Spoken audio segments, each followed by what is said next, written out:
안녕하세요. 오늘은 말기가 어두운 분들을 위해서 내용을 좀 준비했습니다. 우선 말기가 어두운 이유가 여러 가지가 있는데 크게 네 가지로 나누었어요. 청각 능력의 문제, 신체적인 문제죠. 그리고 집중력, 다음 이해력, 다음은 심리적 문제. 이렇게 네 가지로 크게 나누어서 알아보겠습니다. 제가 전에 간단히 찍은 영상이 있는데 그 영상에 나름 이제 반응도 좋고 많은 댓글을 달아주셨어요. 그 댓글에 대한 응답, 보완할 내용을 좀 덧붙여가지고 이번 영상을 제작하게 되었습니다. 그래서 좀 겹치는 부분도 있고 더해지는 부분도 있어요. 우선 내가 말기가 어둡다라고 했을 때 한번 상황 파악, 어떤 상황에서 자꾸 이렇게 말귀를 못 알아듣는지 이해하는 게 중요하고요. 그래서 내가 평소에는 괜찮은데 직장에서만 그런다. 그럼 직장의 여러 가지 요소가 또 이유가 되겠죠. 그리고 빈도 파악, 얼마나 자주 그런지. 그냥 한두 번씩 우리가 살아가면서 약간 정신 딴 데 놓고 있다가 그럴 수 있는데 너무 자주 그런다. 그럼 한번 점검을 해봐야 돼요. 내가 막 하루에 한 번씩 꼭 지적을 받는 것 같다. 이랬을 때는 좀 준비를 해야겠죠. 세 번째, 밀도 파악. 어느 정도로 심각한지. 그냥 우스갯소리 하다가 잠깐 뭐 맥락 놓치고 딴소리 하고 이렇게 넘어갈 수 있는 거랑 또 굉장히 심각하게 야, 형 회사 생활하기 힘들다 라고 하는 분들도 종종 있으시더라고요. 그런 분들은 좀 강력하게 대비를 해야겠죠. 그 네 번째, 이제 의지. 그냥 이렇게 살래 라고 하는 것과 다르게 이것을 내가 고치고 회사 생활이나 사회생활에 적응을 하고 싶다. 그런 분들은 조금 더 집중해서 알아볼 필요가 있습니다. 우선 첫 번째 청각 능력인데요. 우리가 보청기 끼고 그렇게 심각하게 안 좋은 거 외에도 우리는 조금씩 난청을 겪고 있습니다. 특히 요즘 이어폰 굉장히 많이 끼고 다니는데 특히 블루투스 이어폰은 거의 그냥 항상 항시에 끼고 다니는 분도 있고 그래요. 이어폰이나 헤드폰 사용할 때 주의를 하실 필요가 있고 귀 세척부터 해가지고 볼륨 조절 이런 거 항상 신경 쓰셔야 돼요. 볼륨을 너무 크지 않도록 항상 신경 쓰셔야 되고 그 외에 이런 약물 등 같은 것도 항상 의사와 상의해야 된다. 내가 귀가 안 좋다라고 한다면 정기적으로 청력 검사도 받을 필요가 있어요. 그래서 어린이 때부터도 계속 수업하거나 평상시에 말귀를 좀 못 알아먹는데 라고 했을 때 이비인후과에 꼭 가볼 필요가 있습니다. 그래서 이런 평상시 관리할 필요가 있고요. 그리고 자가진단 테스트에서도 내가 통화하는데 문제가 있다, 다른 사람이 말하는 것을 잘못 이해하거나 부적절하게 반응한다 이런 요소가 들어가요. 그래서 항상 나는 건강하겠지라는 건강에 대한 자부심을 살짝 내려놓을 필요가 있습니다. 그래서 그 순간순간 내가 말귀를 못 알아먹는 순간순간 어떤 특정 상황이 있는지 특정 상대가 있는지 아니면 항상 그런 건지 이런 걸 꼭 생각해 보세요. 그래서 보청기를 끼기 전에도 여러 가지 난청의 레벨이 있는데 여기 중도까지는 일상적 대화의 어려움이 이제 크게 없다라고 하는데 여기서부터는 말소리를 잘 알아듣지 못함 이런 단계가 들어가요. 그래서 내가 좀 대화하기 힘들고 크게 말하기 좀 알아듣는다. 요즘 또 유튜브나 이런 미디어에서 어렸을 때 노출이 많이 되기 때문에 그런 볼륨 조절이 힘들어서 우리가 일찍 이비인후과 같은 데서 진료를 받아야 되는 사람들도 있거든요. 그러니까 꼭 점검 받아보실 필요가 있고요. 더 악화되기 전에 잘 챙기는 게 중요합니다. 네, 다음은 이제 집중력 문제입니다. 우리가 사회생활하고 일상생활 하다 보면 내가 조금만 다른 생각을 해도 대화의 흐름을 놓치곤 하잖아요. 정신줄 놓았다라고 하고 딴 생각에 빠져 있다라고도 하는데 그럴 때는 의도적으로 내가 집중해서 들어야지라고 노력을 해야 됩니다. 그리고 놓쳤을 때는 그냥 넘어가지 않고 다시 묻고 이해하기 위해서 노력을 해야 돼요. 조금 미안하고 다시 말하기가 좀 민망하고 그럴 수 있는데 흘려듣는 게 습관이 돼버리면 그냥 나도 모르게 로봇처럼 끄덕끄덕 하다가 나중에 큰 일이 터질 수가 있어요. 특히 업무상 이럴 때는 조금 번거로워도 다시 묻고 메모하고 이렇게 의도적인 노력할 필요가 있고요. 그리고 딴 생각하는 사람들은 습관인 경우도 많아요. 자기 생각에 빠져 있고 자기 하고 싶은 말만 하고 소통이 잘 안 되는 분도 많은데 항상 의도적으로 경청에 대한 연습, 노력, 의도적인 훈련을 할 필요가 있습니다. 집중력도 항상 힘이에요. 근육을 키워야 돼요. 그래서 좀 재밌는 말로는 여러 가지 우리나라 모국어도 번역을 해야 된다라고 하는데 이것은 약간 상황과 맥락에 대한 센스, 눈치에 대한 내용이에요. 이런 식으로 약간 비꼬는 거, 약간 돌려 말하기, 돌려가기라고도 하죠. 그런 말들이 포함되어 있다, 숨은 의도가 있다라고 하는 건데 이거는 100%다 이해하지 못해도 우리가 이런 센스를 탑재하면 좋습니다. 대표적인 예로 우리가 바빠요? 이 말을 굉장히 많이 들어요. 업무할 때. 이 바빠요의 의미가 흩어지는 다양한 양상을 띄어요. 그래서 진짜 궁금한지, 뭔가 좀 바빠 보이는데 무슨 일 하는지 궁금한데요? 라고 이때는 대답을 할 때도 제가 지금 이런 일을 하고 있습니다. 제가 지금 좀 바쁩니다. 마감이 얼마 안 남았습니다. 이런 대답을 해주면 되죠. 다음은 진짜 궁금한 게 아니라 내가 뭔가 도움이 필요한데 도와줄 시간이 있어요? 라고 시간을 물어보는 이것 좀 도와주죠 이런 느낌으로 할 때가 있어요. 이때는 내가 어느 정도 바쁘더라도 상사라면 네, 괜찮습니다. 뭐 도와드릴 거 있나요? 라고 대답을 이제 하는 거죠. 다음은 우리 약속한 게 있는데 뭐 언제까지 보내주기로 했다거나 과제를 해야 되거나 하는데 안 했어요. 그때 그냥 요즘 바빠요? 라고 약간 돌려서 말하는 경우가 있어요. 그랬을 때 죄송해요. 제가 부지런히 해야 되는데 놓쳤어요. 빨리 할게요. 라는 식의 반응이 오는 거죠. 그리고 약간 비꼬듯이 꾸짖듯이 요즘 바빠요? 요즘 씻지도 않고 면도도 안 하고 주변에 정리도 안 돼 있고 이런데 요즘 바쁜가 봐요? 이런 식으로 약간 비꼬는 식으로 이야기하기도 해요. 그때는 제가 죄송합니다. 주변 정리 좀 하겠습니다. 부지런히 일찍 일어나가지고 좀 다듬고 오겠습니다. 이런 식으로 똑같이 묻는 거에도 우리가 그 맥락이 다르고 맥락에 따라 우리가 대답할 수 있는 게 다르죠. 그래서 이런 상황과 맥락을 파악하면 그냥 내용을 듣는 것 이상으로 좀 센스 있게 듣는다고 할 수 있어요. 그래서 많은 분들이 이제 직장 생활에서 소통 장애를 겪는다라고 하는데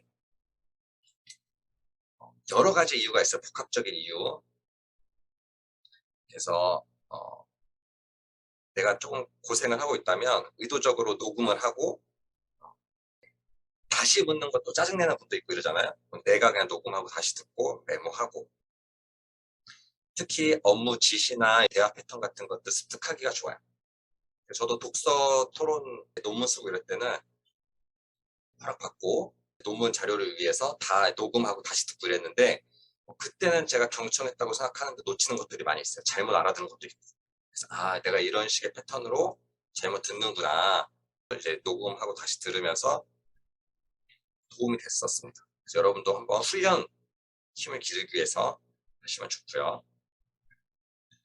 다음은 이제 이해력 부분인데 이제 업무 용어 이런 것들은 기본적으로 정말 안드로메다 말, 다른 나라 말처럼 못 알아들을 수가 있어요. 초기엔 특히 자주 사용하는 업무 용어 그리고 상사나 그 팀, 그 영어의 의미를 이런 상황에서 이렇게 의미 쓰는구나 이런 것도 하나의 용어로서 그 문화 용어로서 익히면 처음에는 못 알아듣다가 나중에는 되게 알아듣기 쉽습니다.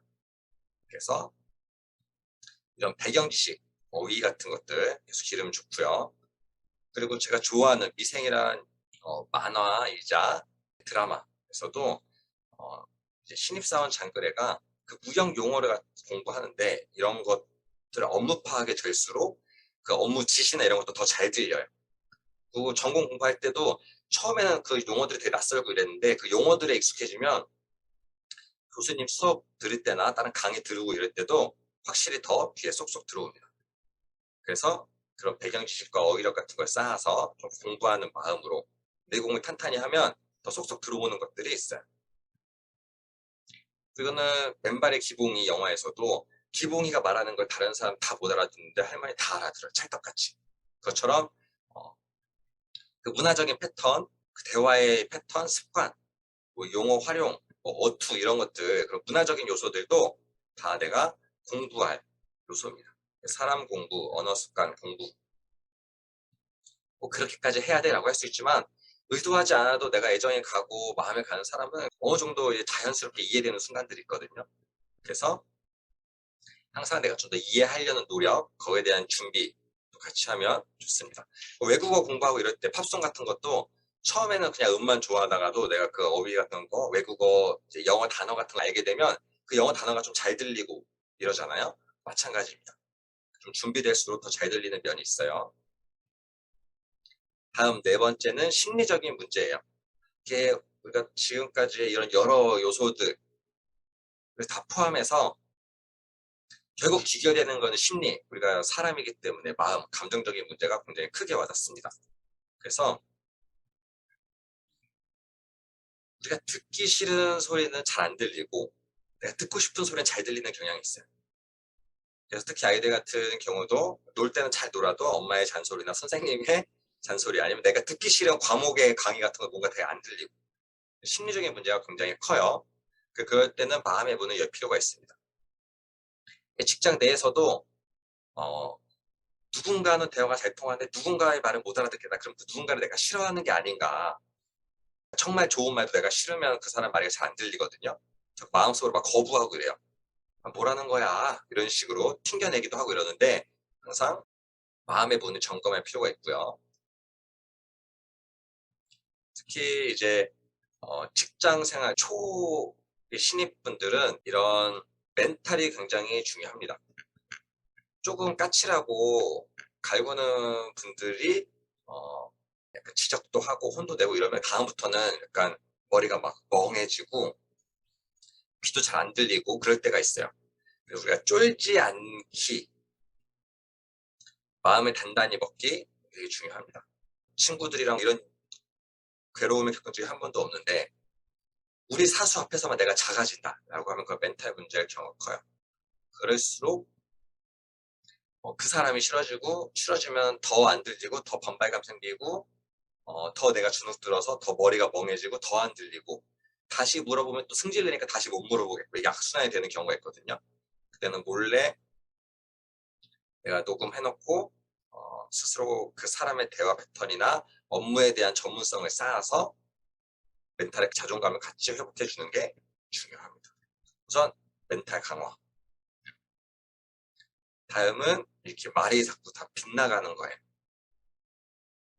그래서 실제 내가 들은 내용과 나의 믿음, 내가 왜곡해서 듣는 것들의 차이가 있는 건데 우리가 이제 확증 편향이라고 많이 해요. 보고 싶은 것만 보고 듣고 싶은 것만 듣고 그러다 보면 대화가 단절되고 똑같은 회의에 들어가도 업무 지시를 막 다르게 이해해요. 서로 같은 팀인데도. 그랬을 때 나의 신념 때문인 경우가 있어요. 나는 이게 옳다고 믿는데 다른 사람이 다른 지시를 했을 때 그걸 내가 듣지 않고 내가 옳다고 믿는 신념대로 일을 하거나 그대로 왜곡해서 이해를 해버리는. 그래서 그럴 때는 조금 더 나의 신념을 내려놓고 그 말 그대로 듣는 연습을 하는 게 좋습니다. 그래서 왜곡하지 않도록 조심해야 돼요. 그래서 지금까지 다루었던 내용을 간단히 정리해 볼게요. 우선은 청각 문제. 그거는 내가 뭐 이어폰을 끼는 것부터 해서 실생활 관리를 잘 하고 그리고 조금 자주 반복되고 하는 그런 빈도랑 밀도를 확인해서 꼭 점검하고 진단해 볼 필요가 있습니다. 제 지인 중에도 그렇게 나이가 많지 않은데도 보청기를 끼는 분도 있고 이비인후과 관리 받는 분도 있어요. 뭐 귀에 대한 염증 아니면 실생활 소음 이런 것도 예민하게 반응하기도 하고 여러 가지 건강 문제도 얽히기 때문에 이것은 꼭 병원에 진단 받으실 필요가 있고요. 다음은 집중력 문제. 의도적으로 노력을 해서 내가 귀를 쫑긋 잘 듣는다. 유치원 이제 수업하고 이럴 때도 항상 귀 쫑긋 이렇게 하면 이거 한다고 더 잘 들리는 건 아니지만 내가 이거 들을 준비가 되어 있다는 거거든요. 그런 식으로 의도적으로 노력을 할 필요가 있고요. 그리고 플러스 상황과 맥락, 분위기 이런 걸 파악해서 센스 있게 반응할 수도 있습니다. 그 세 번째 이제 이해력. 이해력은 내가 업무에 대한 배경 지식 그리고 어휘력 나아가서 이제 그 사람의 습관이나 직장 내 문화, 사용하는 용어, 패턴 이런 것들도 다 내가 공부할 하나의 요소이기도 해요. 그래서 우리 적응기라고 하는 게 이런 게 다 포함이 되는 거거든요. 그래서 적응을 잘 하시는 게 중요하고요. 마지막으로 심리적 문제. 내가 다른 사람 이야기 다 잘 들리는데 그 A라는 사람만 안 들린다. 그럼 A라는 사람과 나의 관계를 한번 점검해 볼 필요가 있어요. 그리고 두 번째는 나의 신념. 나의 신념과 어긋나는 거 잘 안 들리고 받아들이기 어렵다. 라고 해도 기본적으로 신념을 내려놓고 그 들리는 소리 자체에 집중하는 연습. 그리고 나서 유연한 거는 이제 마음의 문제로 정돈할 필요가 있습니다. 이렇게 네 가지, 내가 말기가 어두운 상황에 대해서 그 이유를 진단해보는 그런 오늘 강의를 마치도록 하겠습니다. 이상입니다.